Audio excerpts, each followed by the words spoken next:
Esta vez estamos discutiendo un tema muy importante porque en abril Pedro Sánchez ha convocado a una cumbre global en defensa de la democracia, una cumbre progresista que se plantea como principal reto, como dicen los españoles, hacerle frente o hacerle cara a la extrema derecha como principal amenaza a la democracia. Paradójicamente no diciendo nada de otras amenazas en el caso de América Latina, como son los regímenes de Venezuela, el de Nicaragua y el de Cuba, pues que claramente son dictaduras y que a estas personas, pues a estos líderes les cuesta mucho decir eso, pues que son regímenes autoritarios, porque para ellos solo es autoritaria la derecha, pues. Y cuando un régimen de izquierda desemboca en precisamente eso, en restringir libertades, muchos llegan a decir es que no es de izquierda, sino que es de derecha. Es decir, no se reconoce que el autoritarismo puede surgir desde cualquier ideología. Nos acompaña, como siempre, desde Madrid, Manuel Burón, profesor latinoamericanista, historiador. También nos acompaña Julio Borges, venezolano en el exilio que vive en España, activista, defensor de la democracia, y Luz Escobar, periodista cubana en el exilio, también en España, y que ha trabajado mucho por el tema de la defensa de la libertad de expresión en Cuba. Bueno, creo que este es un tema bastante caliente que nos da para mucha discusión, tanto del lado de Latinoamérica como en el lado de España. Pues decir, es bastante polarizante. ¿Qué opinás vos, Julio? Pues que ahorita en el contexto que está Venezuela, en el que el papel que ha jugado sobre todo Zapatero y la clara influencia que tiene este y la relación que tiene con Pedro Sánchez, sobre esta posición de solo enmarcar la lucha contra el autoritarismo hacia la derecha y no reconocer, pues que en el caso latinoamericano la izquierda también ha tenido vertientes autoritarias. Sí, bueno, en este caso Douglas, y saludos a Manuel y a Luz, el tema de Venezuela, el de Cuba y el de Nicaragua no está oficialmente en el programa.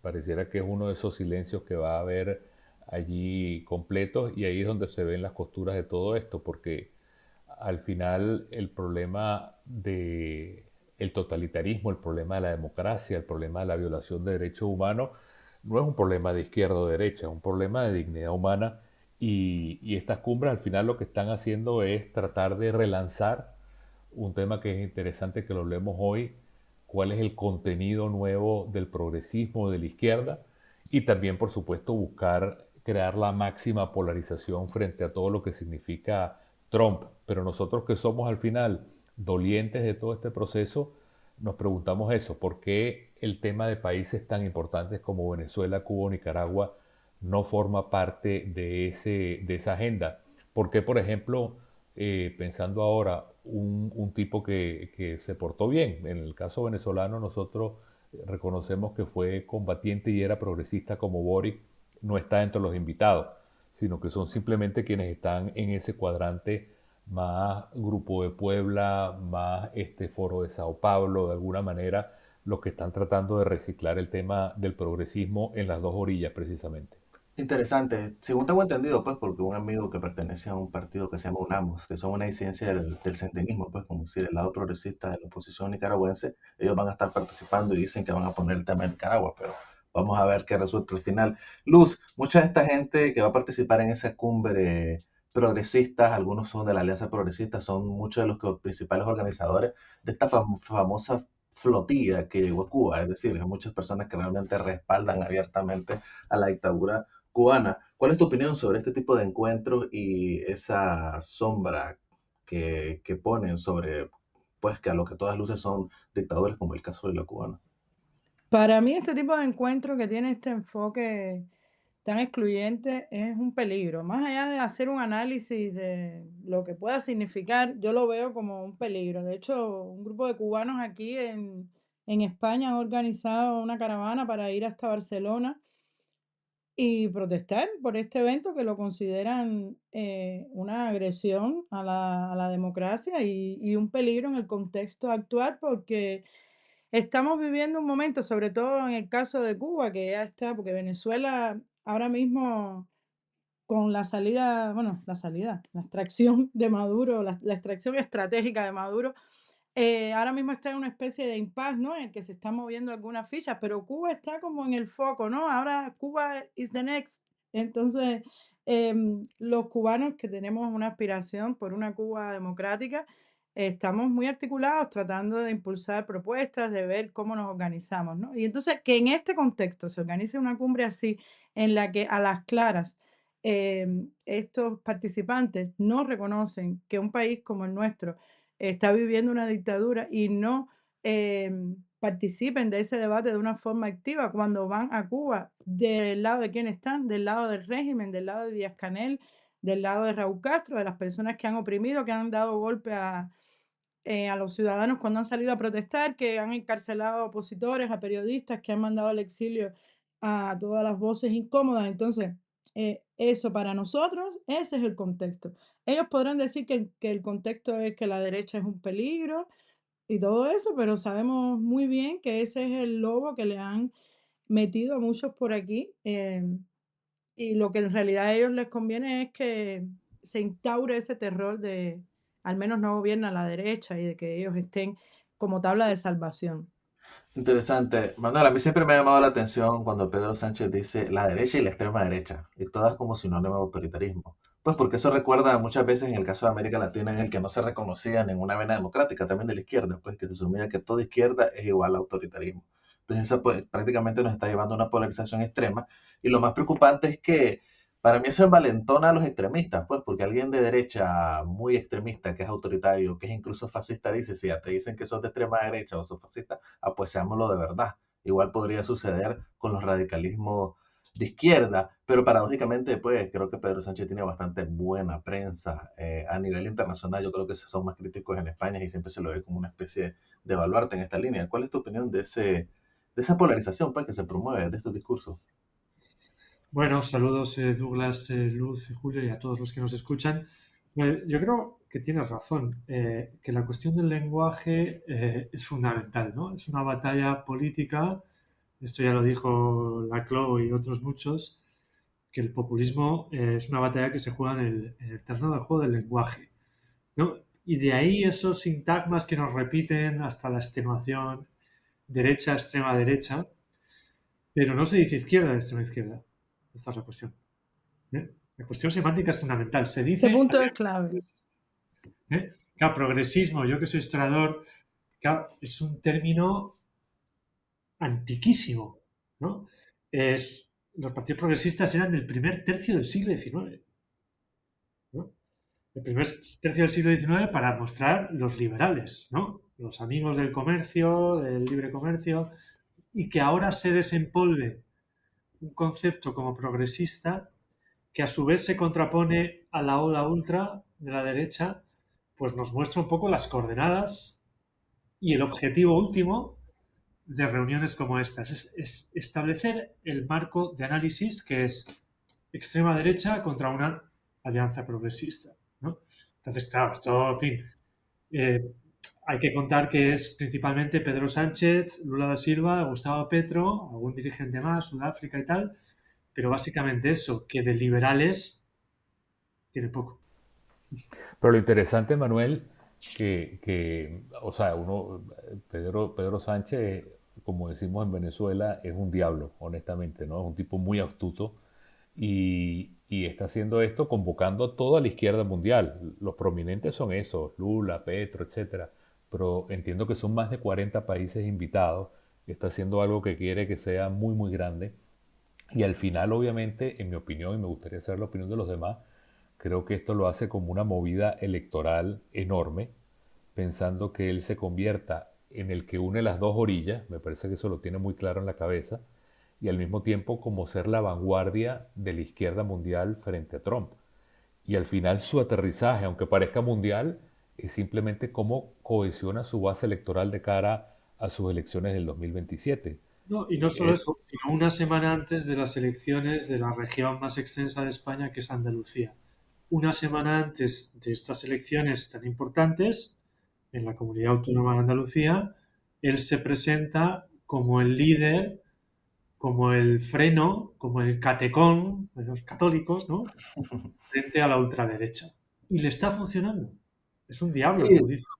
yo Está creo que este va subiendo. a ser una especie de la lápida contra Podemos, pues en esa lucha de hegemonizar a toda la izquierda española. No manejo mucho el tema, porque claramente ahorita Pablo Iglesias tuvo bastante revuelo en los sectores de izquierda en América Latina, pero ahorita Pedro Sánchez se lo va a llevar por delante. ¿Cuál es tu opinión sobre eso, Luz, vos que estás en España, sobre esta instrumentalización, pues, de este debate de democracia versus dictadura y en el caso tuyo, pues las implicaciones que eso tiene para una cubana en el exilio, pues porque yo me acuerdo, y aquí una reflexión antes de la que me contesté, yo el año pasado anduve en el Congreso Internacional de Ciencia Política Latinoamericana en Portugal y era sobre el autoritarismo y la amenaza de la extrema derecha.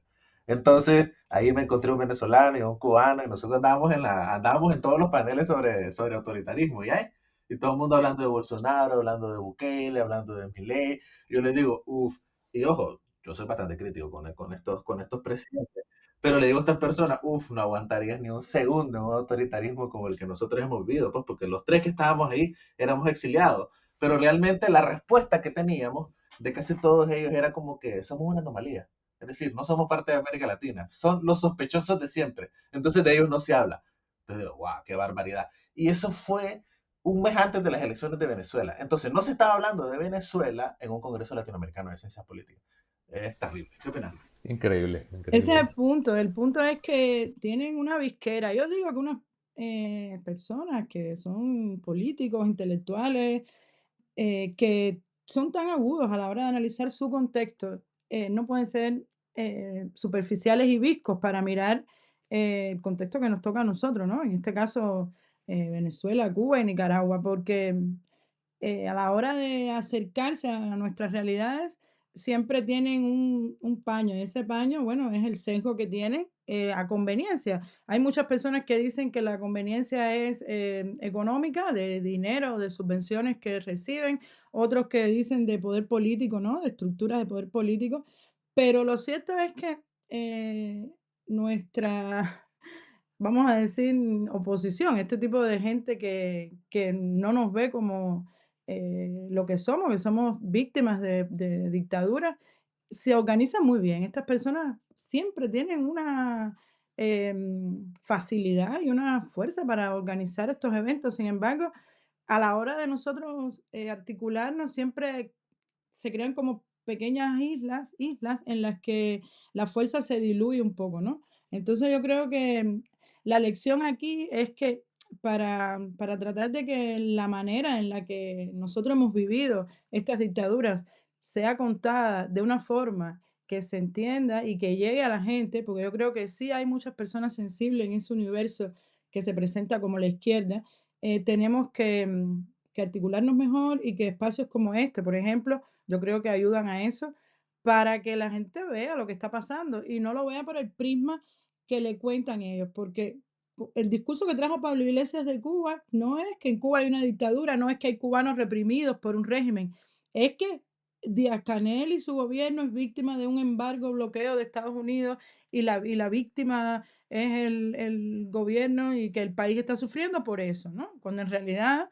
los cubanos llevan décadas sufriendo por un régimen que aplasta, que oprime no solamente la libertad de expresión y política, sino la libertad económica y por eso estamos como estamos. Entonces, yo creo que la lección ante esto es eso, porque lo que yo he vivido aquí con ese tipo de personas es una gran indolencia y una insensibilidad a la hora de mirar el tema de Cuba y eso genera un poco de rechazo, ¿no?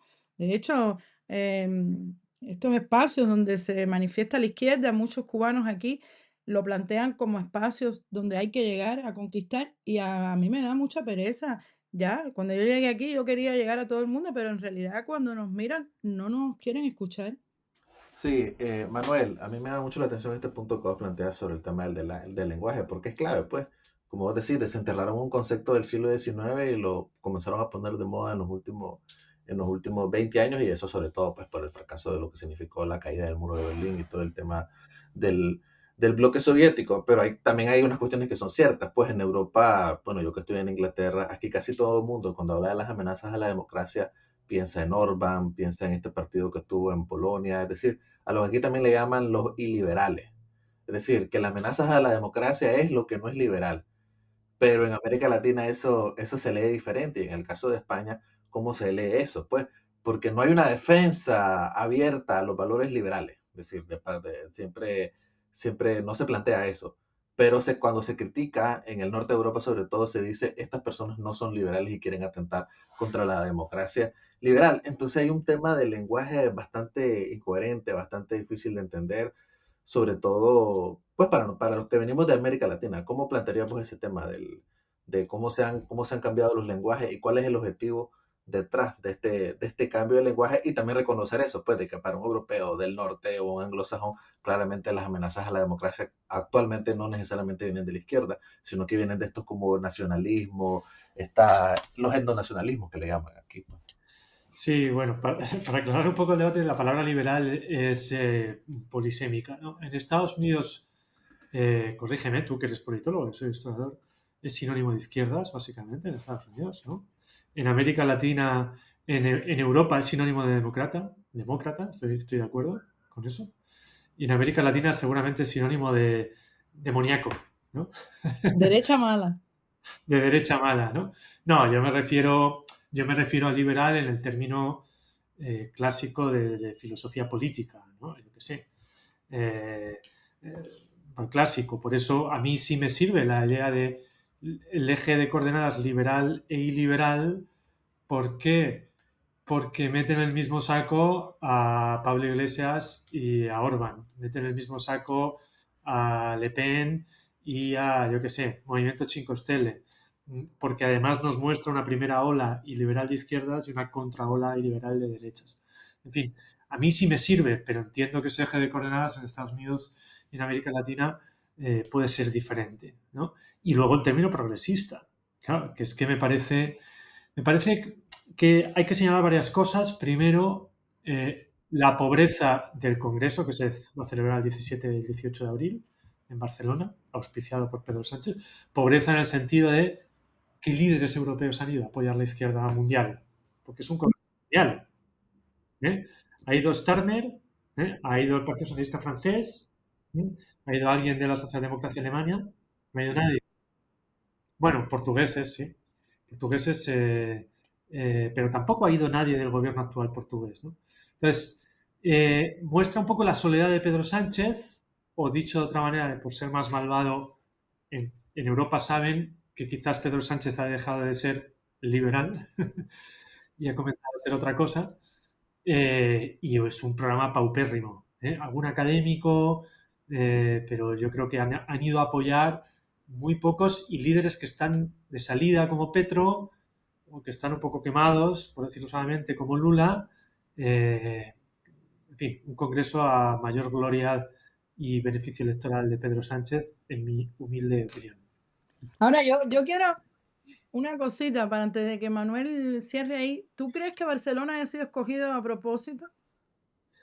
Absolutamente. Ahora, en fin, para los que no los escuchen fuera de España, básicamente la base electoral, única base electoral, la base editorial, cultural, está en Cataluña. El PSC, el Partido Socialista de Cataluña, ha colonizado al Partido Socialista Obrero Español y es su base de operaciones. A nivel nacional, es decir, nivel nacional. irradia todo. A nivel nacional y a nivel editorial, porque La Vanguardia, en fin, cómo los directores ya controlan el país, principalmente la sección Cataluña, en fin, ese ha sido el pacto. Pedro Sánchez de la Moncloa, Cataluña y País Vasco. Contra Interesante. Quiero plantear un punto. Es que sobre este tema del progresismo, pues, porque, por ejemplo, cuando se habla de progresismo, uno asocia, pues, no como a los valores de la vieja izquierda, más al tema obrero, tema de revolución contra el capitalismo, sino que más como el progresismo no lo entiende como más una izquierda como más light, pues, más feminismo, ambientalismo, el tema étnico. Pero también es paradójico, pues, porque muchos de los autoritarismos, sobre todo de Latinoamérica, no son para nada progresistas. Pues, en mi caso, que vengo de Nicaragua, ¿quién más conservador y reaccionario que un Daniel Ortega? Pues, es decir, en Nicaragua uno de los principales focos de la represión han sido los movimientos feministas, ambientalistas y también los movimientos o las minorías étnicas, la gente de la costa caribe, las etnias mixtas y ese tipo de cuestiones. Entonces, a mí me llama la atención, por ejemplo, en el caso cubano, y voy con vos, Luz, porque es igual, es decir, uno siempre cuando habla de la revolución cubana, bueno, para mi generación es como algo bastante gris, nada que ver con esta alegría que proyecta la estética progre, como se le dice, es decir, nada que ver de feminismo, ambientalismo, ni el tema étnico, y también pues toda la historia negra de la revolución cubana en persecución a homosexuales, a los movimientos por los derechos de las mujeres. Ya no digamos, pues, no sé yo, pues, pero a mí siempre me llama la atención un país como Cuba, con bastante afrodescendientes, casi toda la élite cubana pareciera que estuviera viendo un gallego o hablando con un gallego, pues, si no miramos también de dónde viene Fidel Castro, ¿qué opinas de eso? No, sin embargo, a ver, tú dices eso y tienes toda la razón, pero el régimen fue muy eficiente y eso hay que reconocérselo a la hora de exportar todo eso que significó el mito de la Revolución Cubana y en eventos internacionales, mientras a nosotros nos tenían con el rock and roll prohibido, pasando hambre y con miles de restricciones de libertad. Cuando ellos organizaban eventos internacionales, lo que promovían era eso, ¿no? La fiesta, la libertad, la alegría, como si en Cuba se viviera así, ¿no? O sea, ellos han sido muy eficaces, no solamente a la hora de decir que en Cuba la revolución llevó la sanidad gratis, la educación, que la mortalidad infantil la redujo, o sea, todo eso que sabemos que promovieron, sino también eventos. Ellos son grandes promotores de eventos internacionales dentro de Cuba, pero también en el exterior, donde se promovían cosas que en Cuba no son negadas a nosotros, ¿no? Y donde se beneficiaban de estructuras democráticas que en Cuba nos han estado prohibidas por años. Entonces yo creo que ellos han sido muy eficaces siempre a la hora de pintar la revolución, ¿no? Eh, ha Y ahora tenido un una gran cosa, efecto, yo todavía lo veo aquí, yo todavía me encuentro pero con ellos, sí. hablando de eso, una cosa que planteé al principio, ¿cómo lo ven ustedes? ¿Cuál debería ser la agenda real de una cumbre como esta, visto lo que está pasando en el mundo? Porque al final ellos plantean tres puntos que tú decías, Douglas, así como una especie de etiqueta que se repite. Democracia, que ya vimos que están en ese tema, fallaron, porque están faltando a los temas más importantes, incluso a los vecinos de sus invitados como Lula y Petro. Luego hablan del tema de derechos humanos, el tema identidad, que es la única cosa que yo creo que le queda al progresismo y que es al final una cuestión endeble. Y luego el tema ambiental. Pero ¿cuál creen ustedes que debería ser la agenda real en ese contexto? Mira, yo quiero tirar un punto porque es interesante ver ese tipo de contradicciones y las anteojeras ideológicas que antes de contestar. Por ejemplo, un tema que a mí me llama la atención es que ahora, desde estos grupos, porque antes todos ellos eran el movimiento antiglobalización, es decir, que cuestionaban a, a todos los organismos multilaterales, pero ahora muchos de ellos se quieren vender como los defensores del multilateralismo. Entonces, para mí eso es bastante paradójico. Y para mí uno de los lugares donde más se ven esas contradicciones es en México. Por ejemplo, una de las apuestas estratégicas de AMLO es defender a toda costa lo que ahora le llaman el TEMEC, que antes se llamó el NAFTA, es decir, el Acuerdo de Libre Comercio con Estados Unidos, cuando ese fue el caballo negro de la izquierda mexicana, pero ahora es como su principal baluarte, cuidar esa relación con Estados Unidos. Entonces, para mí, muchos de estos puntos de agenda son contradictorios porque antes la izquierda más bien los negaba. Y para mí, cuando hablamos de los puntos comunes, yo concuerdo también con Manuel sobre el tema de pues, la defensa de los valores liberales y las instituciones liberales, la separación de poderes. Yo creo que eso es importante, porque uno de los principales cuestionamientos, y aquí la última anécdota universitaria, estábamos una vez en una clase sobre el tema en Israel, como el plan de Netanyahu de apoderarse de la Corte Suprema de Justicia, pero yo estaba con un amigo mexicano. Entonces, cuando analizaban toda la reforma judicial que quería hacer Netanyahu, era parecida a la barbaridad que quería hacer, en algunos aspectos menos radical que la barbaridad que quería hacer AMLO. Pero con qué facilidad se puede cuestionar lo que hace alguien del otro extremo y no lo que uno hace. Entonces, para mí, la agenda debería ser realmente un verdadero compromiso por esos valores, por esos valores que para mí son de consenso, pues el tema de separación de poderes, Estado de Derecho, la defensa de los derechos humanos y de democracia básica. Porque para mí cuando uno tiene esos valores bastante básicos donde puede ver esas contradicciones, es decir, ese es nuestro espacio común en el que podemos tener valores mínimos como lo minimalista. Y yo Estoy de creo que acuerdo. revalorizar el sentido y el éxito de la democracia. Yo creo que muchas veces no se habla del éxito que ha tenido la democracia como base, ¿no? Siempre se está hablando de que el capitalismo es malo, bueno, sí, está bien, pero esta base que hemos como consenso llamado democracia también ha tenido un éxito que hay que revalorizar. Y yo creo que eso siempre se deja afuera, ¿no? Hace poco yo estuve aquí en la televisión en un programa y cuando salimos, uno de los que estaba ahí en el debate conmigo, que es de izquierda, bueno, defensor eh, de la revolución en un momento, ahora un poco crítico, pero igual de romántico, me dijo, bueno, sí, a la salida, no me lo dijo en el plato. eh, en Cuba las elecciones gozan de una gran participación.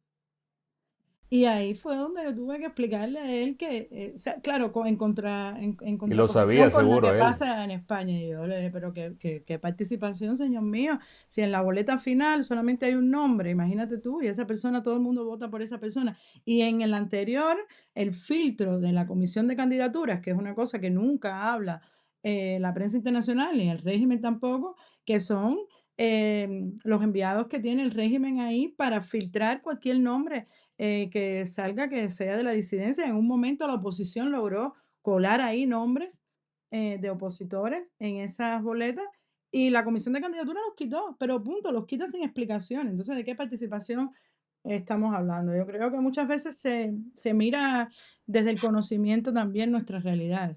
O sea, imaginen, por ejemplo, un congreso mundial donde se defendiera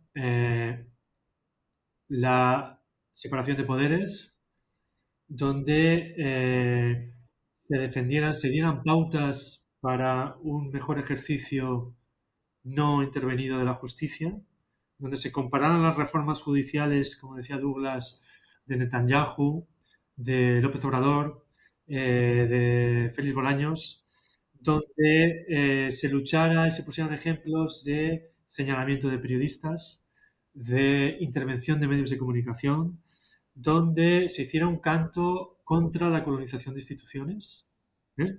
Donde se defendiera la Constitución, donde hubiera una batalla contra la reelección judicial y se pusiera el caso, yo qué sé, de Putin, en fin, ¿quién iría a ese congreso? Yo creo que no iría nadie. Esa es la verdad. Esa es la verdad, porque vivimos en un momento de debate polarizado que esto no nos interesa. No nos interesaría alguien, un opositor a Netanyahu con un opositor en México, ¿verdad? Porque lo que nos interesa es la casilla política. ¿eh? Contra la extrema derecha y la derecha, contra, en fin, el populismo de izquierdas. Pero claro, si convocáramos una manifestación en favor de la objetividad de los medios de comunicación y la limpieza judicial, no iría nadie. La defensa de la democracia no es atractiva, ¿no? Y hay que hacer algo para cambiar A mí esto. me encanta, cuenten conmigo.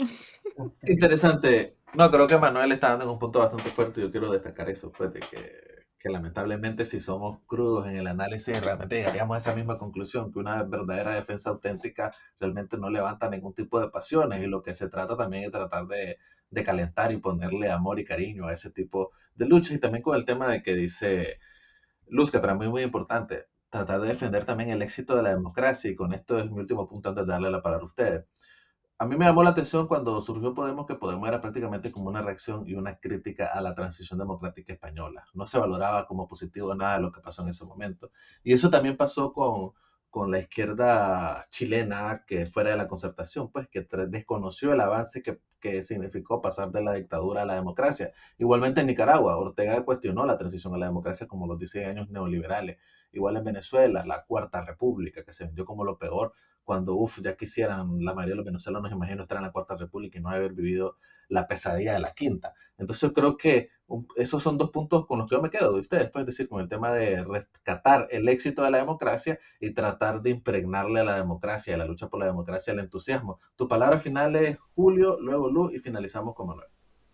No, yo hago mía la conclusión que dice Manuel, en el sentido que al final esta cumbre necesita de los otros y los otros necesitan de esta cumbre, porque al final son dos caras de la misma moneda y de lo que se está viviendo es de la fractura, de la demolición y de la desaparición del centro político, que es lo único que puede hacer que la democracia tenga sentido y es lo que nosotros debemos de alguna manera, por lo menos en mi caso, siento que es la gran bandera a la cual hay que lanzarse a defender y a construir, si no estamos en esa misma molienda, ¿no? Esa para mí es muy clara la conclusión de hoy.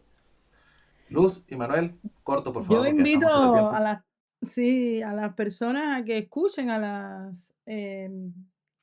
los ciudadanos que vienen de otros países, ¿no? Con experiencias que que han impactado su vida y que no lo miren con sospecha, ¿no? Que cuando nos miren a nosotros, los cubanos, a los nicaragüenses, a los venezolanos, nos escuchen porque hemos desarrollado, yo diría, un sexto sentido, ¿no? Desde que yo vi a Pablo Iglesias la primera vez, cuando todavía no tenía ningún cargo político, dije, usted es un Fidel Castro, usted lo único que quiere es poder y es un peligro. Entonces yo creo que estas voces que han tenido que sufrir eso, traumatizadas, yo creo también, pero que desarrollan ese elemento, deberían ser escuchadas. Perfecto. Manuel, Bueno, yo me considero progresista. Estoy a favor de progreso en los derechos, progreso en la economía, progreso en la democracia y estas corrientes no son progresistas. ¿Quieren un progreso de los derechos? No. ¿De la economía? Todo lo contrario. ¿De la democracia? Todo lo contrario. Es cuidado con las etiquetas. Cuidado con la deriva reaccionaria de la derecha, sí, pero también de la izquierda. exacto. Bueno, amigos, fue un gran gusto tener esta conversación. Espero que sigamos en este debate más adelante. Y bueno, a todos los que nos escuchan, hasta la próxima. Ha sido un gusto compartir con ustedes estas ideas.